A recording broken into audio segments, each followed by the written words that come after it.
Bukod kina Julia Montes at Sue Ramirez, patuloy na pinag-uusapan ang iba pang posibleng maging leading lady ni Coco Martin sa inaabangang teleseryeng Sigabo dahil kilala ang aktor sa mga proyektong may malalaking cast. Hindi malayong magkaroon ito ng higit sa isang babaeng bida.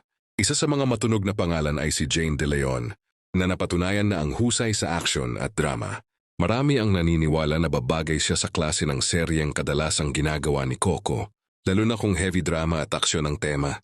Kasama rin sa usapan si Angel Locsin na matagal nang hinahangaan sa kanyang mga iconic roles sa telebisyon. Kung sakaling matuloy ang kanyang pagsali, tiyak na magiging malaking dagdag ito sa bigat ng proyekto at ang muling pagbabalik showbiz ng aktres. Matapos ang matagal na pagkawala nito, hindi rin mawawala sa listahan si Yasi Pressman na nakasama na ni Coco sa matagumpay na seryeng FPJs Ang Probinsyano.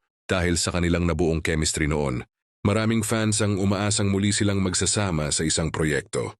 Isa pa sa inaabangang pangalan ay si Maja Salvador, na kilala sa kanyang matitinding pagganap bilang kontrabida at bida. Ang kanyang versatility ay maaaring magbigay ng kakaibang kulay sa kwento ng Sigabo kung siya man ay makakasama. Sa ngayon nananatiling si Julia Montes at Sue Ramirez ang kumpirmadong pangunahing leading lady ng serye.